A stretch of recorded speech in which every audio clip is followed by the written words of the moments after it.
왜 항상 나만 당하는가? 투자하면서 이런 생각 해보신 적 없으세요? 왜 내가 사면 떨어지고 내가 팔면 오르는 걸까? 왜 항상 나만 고점에 물리지? 큰 손들은 어떻게 항상 정확한 타이밍에 사고 파는 거지? 리플 투자자라면 이 느낌 더 강하게 느끼셨을 겁니다. 2020년 12월 22일, 당신은 차트를 보면서 생각했겠죠. 조금 더 오르면 익절해야지. SEC 소송, 시간이 좀 걸리겠지. 천천히 지켜보자. 그날 밤 9시 30분 SEC 기소 발표. 당신은 이미 패닉 상태. 팔아야 하나, 홀드해야 하나 고민하는 사이 가격은 반토막. 결국 손절했거나 아니면 지금까지 물려 계시거나. 그런데 말이죠. 그날 밤 누군가는 달랐습니다. 누군가는 기소 발표 30분 전에 이미 다 팔았습니다. 누군가는 폭락 직후 정확히 바닥에서 주워 담았습니다. 코인은 역시 운빨이야. 정말 그럴까요? 한두 번도 아니고 같은 패턴이 계속 반복됩니다. 2018년 이더리움은 증권이 아니다. 판결. 당신이 소식을 듣기도 전에 이미 누군가는 매수가 끝났습니다. 2020년 리플 기소. 당신이 알기도 전에 이미 누군가 매도를 완료했습니다. 2025년 트럼프 정부는 암호화폐 친화 정책을 펼칩니다. 이때 당신은 뉴스 보고 매수를 시도하지만 이미 가격은 2배입니다. 왜 항상 당신은 한 발 늦을까요? 운이 없어서, 정보를 늦게 봐서, 판단이 느려서도 아닙니다. 애초에 게임의 룰이 달랐던 겁니다. 당신은 공개된 정보를 보고 투자하지만 그들은 공개되기 전에 이미 알고 있습니다. 당신은 시장을 예측하려고 하지만 그들은 시장을 만듭니다. 당신은 게임을 하고 있다고 생각합니다. 하지만 실제로는 당신이 게임의 일부였던 거죠. 5년의 시간 동안 추적했습니다. 누가 미리 알고 있었는지, 어떻게 알 수 있었는지, 그리고 왜 아무도 처벌받지 않는지 드디어 답을 찾았습니다. 그 답은 당신이 상상했던 것보다 훨씬 더 충격적이었습니다. 이제 우리는 선택해야 합니다. 계속 모른 척 투자할 것인지 아니면 진짜 게임의 룰을 알고 싶은지. 여러분, 제가 오늘 들려드릴 이야기는 단순한 투자 실패담이 아닙니다. 이것은 21세기 가장 정교한 금융 암살 사건에 관한 이야기입니다. 2020년 12월 22일 오후 우리가 투자했던 리플이 하루아침에 반토막이 났습니다. 당시 리플은 63% 급락했습니다. 마치 은퇴 자금이 하루아침에 반토막 나는 것과 같은 생존 본능을 자극하는 충격이었습니다. 그때 리플에 투자하셨던 분들이라면 누구나 기억하실 겁니다. 누군가는 그날 하루 만에 수천만 원을 잃었고 어떤 이는 수억이 사라지는 걸 그저 눈 뜨고 지켜볼 수밖에 없었습니다. 그리고 그날부터 진짜 전쟁이 시작됐습니다. 그때는 우리가 잘못 판단한 줄 알았습니다. 하지만 5년간 추적한 결과 알아낸 진실은 이것은 우연이 아니었습니다. 누군가 치밀하게 계획한 암살이었습니다. 먼저 왜 누군가가 리플을 없애려 했는지 이해해야 합니다. 스위프트라는 시스템을 아시나요? 현재 200여 개국 11,000개의 금융기관이 사용하는 글로벌 송금 네트워크입니다. 벨기에에 본부를 두고 있지만 실질적으로는 미국이 완전히 통제하고 있습니다. 스위프트가 왜 무서운 권력이라고 말을 하냐면요. 2012년 이란 핵제재 때 이란 은행들을 스위프트에서 완전 퇴출시켰습니다. 그 결과로 이란의 경제는 즉시 붕괴가 됐죠. 그리고 2022년 러시아의 우크라이나 침공 후 러시아 주요 은행들도 스위프트에서 퇴출됐는데 그 직후 바로 러시아의 루블화는 30% 이상 폭락했습니다. 즉, 스위프트에서 쫓겨나면 그 나라는 국제거래에서 완전히 고립됩니다. 그런데 리플은 이 모든 것을 우회할 수 있었습니다. 며칠 걸리던 송금이 리플에선 5초면 끝났습니다. 기존엔 몇만 원씩 들던 수수료가 1원도 안 들었습니다. 거기다가 중개은행까지 불필요했습니다. 그리하여 2017년 리플의 위력이 증명되었습니다.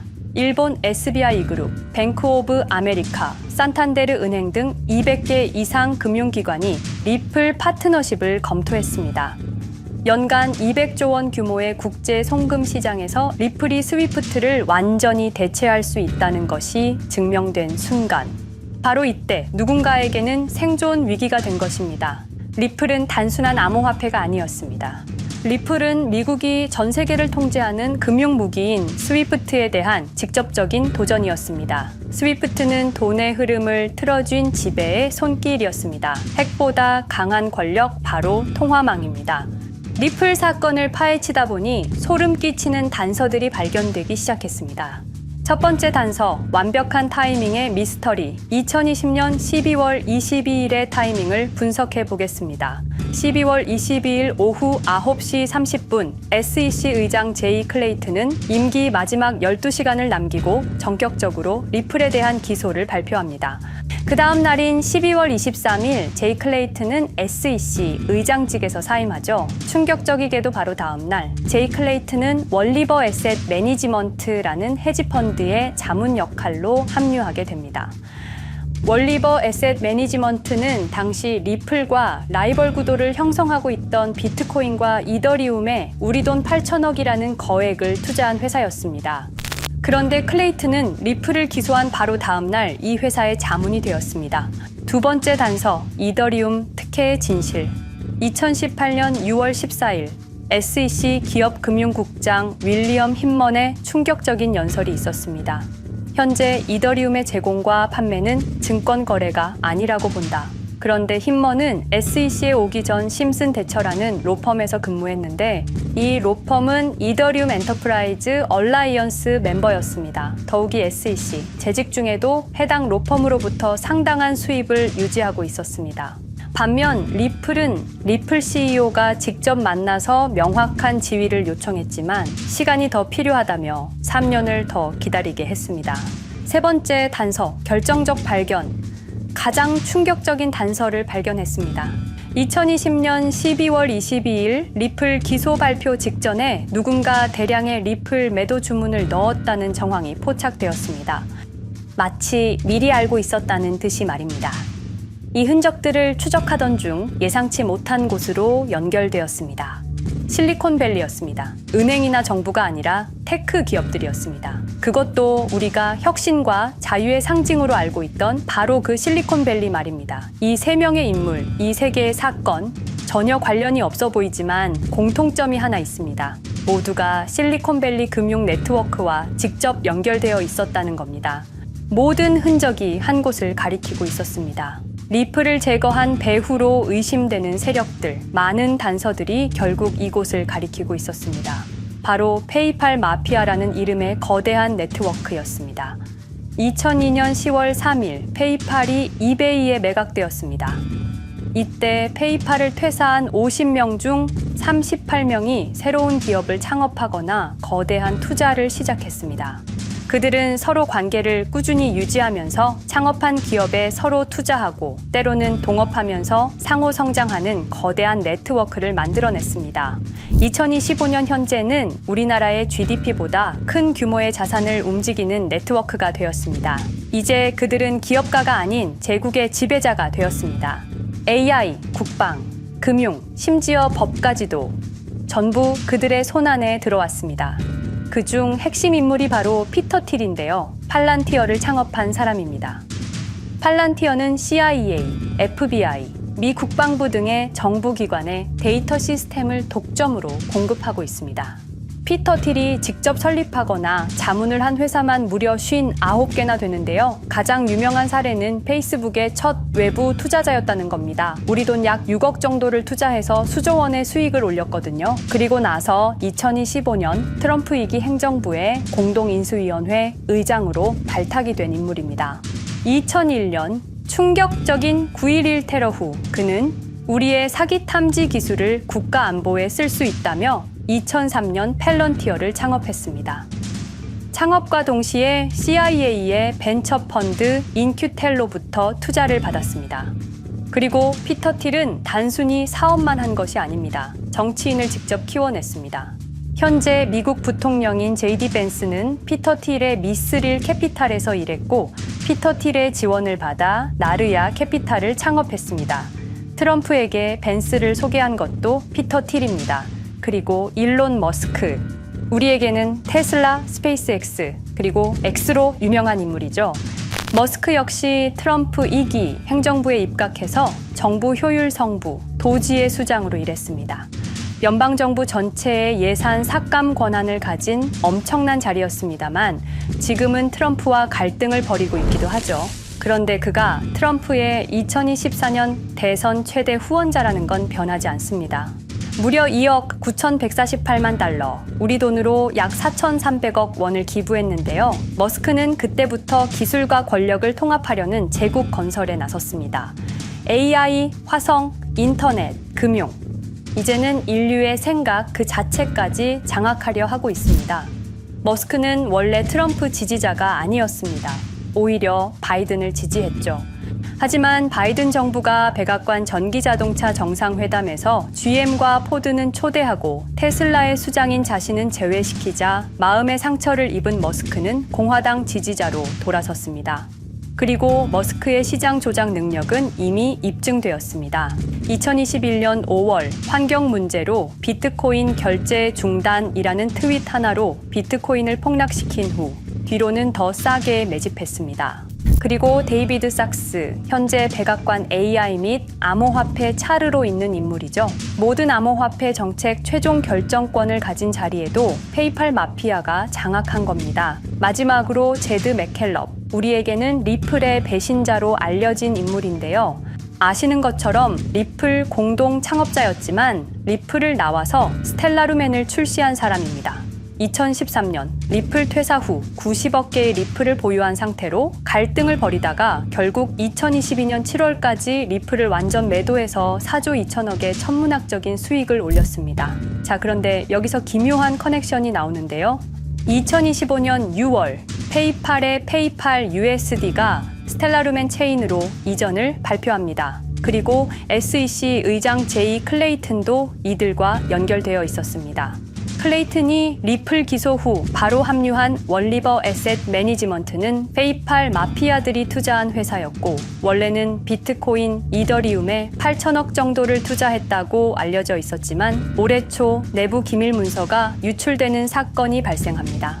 그 문서에는 스텔라루멘에 700억 가량 투자했다는 사실과 피터 틸의 팔란티어 주식 1조 6천억 원어치, 그리고 페이팔 USD에 대한 투자 내용도 있었습니다. 더욱 충격적인 건 리플 경쟁사들의 집중적인 투자를 이어오고 있었다는 겁니다. 이제 모든 퍼즐이 맞춰지는 느낌이죠. 페이팔 마피아의 리플 제거 작전을 시간 순으로 정리해보자면 1단계, 내부 침투. 제드 맥켈럽이 리플 공동 창업자로 참여해 핵심 기술을 습득한 후 2013년 의도적 갈등 조성 후 퇴사. 90억 개의 리플을 보유한 채 시한폭탄을 설치했습니다. 2단계, 정부 인프라 구축. 피터 틸의 팰런티어가 2003년 CIA 벤처펀드 투자로 창업 후 2020년까지 주요 정부기관 핵심 시스템을 장악했습니다. 3단계, 경쟁사 특혜 공작. 윌리엄 힌먼을 통해 2018년 6월 이더리움은 증권이 아니다 발언을 이끌어내면서 리플을 3년간 의도적으로 지연시켰습니다. 4단계, 마지막 일격. 제이 클레이튼이 임기 마지막 12시간 전에 리플을 기소한 후 다음 날 사임, 바로 그 다음 날 리플 경쟁사에 투자하는 회사의 자문으로 합류했습니다. 5단계, 대체제 준비. 2023년 8월 페이팔 USD 스테이블 코인을 출시하고 2025년 6월 제드의 스텔라 블록체인으로 확장을 발표했습니다. 제드의 리플 매도 자금이 스텔라 개발에 투입되었습니다. 6단계, 정치권 완전 장악. 데이비드 sak스가 모든 암호화폐 정책 최종 결정권을, 일론 머스크가 정부 예산 삭감 권한을, 피터 틸이 트럼프 인수위원회 공동의장직을 차지했습니다. 동시에 테크 기업들의 로비 활동도 급증했습니다. 메타는 2024년 역대 최고 금액인 2,443만 달러를 로비로 지출. 메타의 로비스트는 2016년 31명에서 2024년 65명으로 증가했는데요. 의원 8명당 로비스트 1명을 붙인 꼴입니다. 아마존은 의원 6명당 1명씩 담당 로비스트가 붙을 정도로 규모를 확대했고요. 7단계, 경쟁 세력 완전 제거. 데이비드 sak스가 백악관 정책 담당자로 취임한 지 2주 만에 리플이 지난 수년간 워싱턴에 배치해 놓은 주요 로비스트들이 하루아침에 모두 축출되었습니다. 공식적인 이유는 이해관계 충돌이었지만 실제로는 경쟁 세력 제거 작전이었습니다. 이로써 리플을 대변할 수 있는 마지막 정치적 통로마저 완전히 차단되었습니다. 페이팔 마피아의 계획은 리플 공격이 끝이 아니었습니다. 현재 새로운 타겟을 노리고 있습니다. 그리고 그 타겟은 단순한 암호화폐가 아닙니다. 그건 머스크조차 경계할 수밖에 없는 존재, 통제 불가능한 AI 코인이었습니다. 리플에 대한 공격이 성공한 것처럼 보이지만 그들이 아직 해결하지 못한 하나의 문제가 남아 있습니다. 한 AI 코인이 일론 머스크의 테슬라 AI와 XAI를 위협할 수 있는 기술력을 가지고 있다는 것입니다. 그래서 전략이 바뀌었습니다. 죽일 수 없으면 소유하자. 머스크가 이 코인을 경계하는 증거들이 몇 가지 있는데요. 지난 6개월간 머스크의 행동 변화가 포착되었습니다. XAI에 대한 급격한 추가 투자 발표가 이어졌고 테슬라 AI 개발 속도를 급격히 가속화시키고 있습니다. 그리고 특정 AI 기술에 대한 부정적 언급이 증가하고 있는데요. 이 AI 코인은 현재 진짜 AGI 구현이 가능한 탈중앙화 AI 네트워크를 구축하고 있고 초당 수십억 단위의 연산을 처리할 수 있는 진짜 분산형 뉴럴 네트워크 기반입니다. 수백만 개의 노드가 연결된 분산 뉴럴 네트워크, 테슬라도 메타도 이 기술만큼은 아직 구현하지 못했습니다. 현재 기술로는 단 하나뿐입니다. 그러나 시가총액은 테슬라의 500분의 1 수준으로 그들이 매집을 멈추지 않는 이유입니다. 2025년 초, 이 코인의 공식 계정이 X 플랫폼에서 노출 차단된 정황이 포착됐습니다. 광고 계정도 중지됐고 해당 코인에 대한 설명 영상들도 순식간에 사라졌습니다. 이유는 머스크의 경쟁이 될 수 있는 유일한 AI였기 때문입니다. AI는 이제 권력을 쥐는 자가 인류의 사고를 설계할 수 있는 시대의 열쇠입니다. 머스크가 이 코인을 완전히 소유하게 되면 그의 AI 제국은 완성될지도 모르겠습니다. 하지만 문제가 있습니다. 그들은 이 AI 코인을 죽이지 않았습니다. 그 대신 가격을 철저히 짓눌렀습니다. 검색에서는 사라졌고 알고리즘은 배제했습니다. 누군가는 관심 없는 프로젝트라고 말합니다. 하지만 진실은 정반대입니다. 지금도 머스크와 페이팔 마피아의 자금이 그 코인으로 조용히 흘러 들어가고 있습니다. 가격이 낮은 건 무가치해서가 아니라 그들이 싸게 사고 있기 때문입니다. 그런데 이 AI 코인의 정체를 여기 유튜브에서 공개하려 했지만 치명적인 문제를 발견했습니다. 2005년 페이팔의 웹 디자이너와 개발자들이 동영상 공유 서비스를 만들었는데 그게 바로 지금 여러분이 보고 계시는 유튜브입니다. 체드 헐리, 스티브 첸, 자베드 카림, 유튜브 창립자들도 모두 페이팔 출신입니다.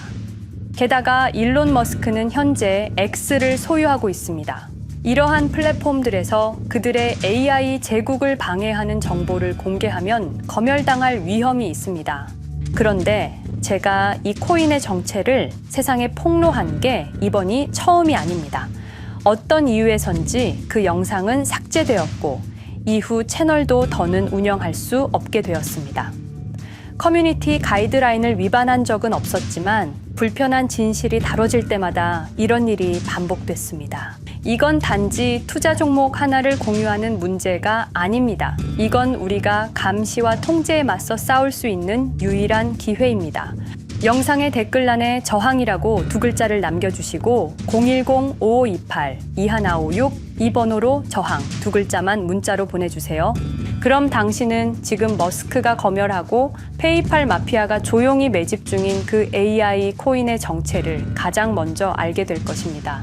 우리는 지금 역사의 분수령을 지나고 있습니다. 진정한 탈중앙화 금융이 실현될 뻔했지만 페이팔 마피아의 방해로 더 강력하고 교묘한 지배자들이 통제하는 세상이 오고 있습니다.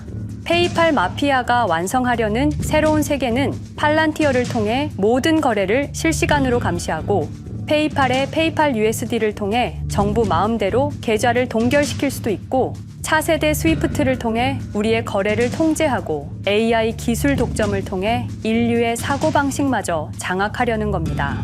하지만 완전히 포기하기엔 너무 이릅니다. 왜냐하면 진실을 아는 사람들이 늘어나고 있고 브릭스가 여기에 대한 대안을 만들고 있으며 리플의 기술적 우수성은 여전히 변하지 않았고 아직 머스크가 완전히 통제하지 못한 진짜 AI 혁명의 씨앗인 이 코인이 남아있기 때문입니다.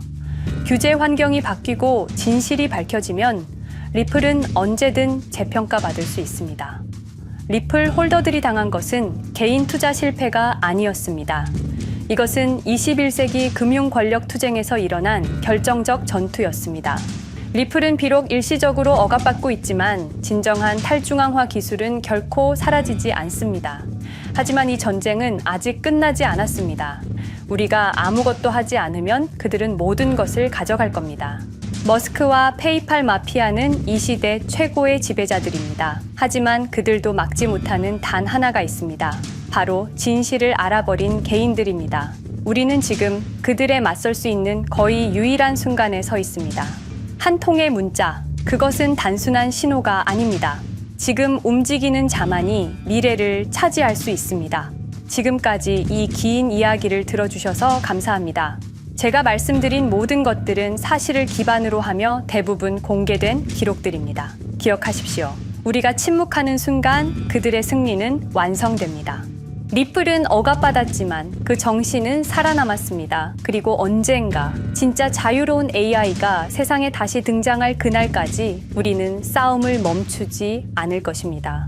010-5528-2156 이 번호로 저항 두 글자만 문자 보내주세요. 이 정보는 지금 공개적으로 전할 수 없습니다. 저항이라는 신호를 보내주신 분들께 제가 직접 확인 후 순차적으로 보내드리겠습니다. 당신의 작은 선택이 우리 모두의 미래를 바꿀 수 있습니다. 지금이 바로 우리가 다시 시작할 순간입니다. 저항에 동참해주세요.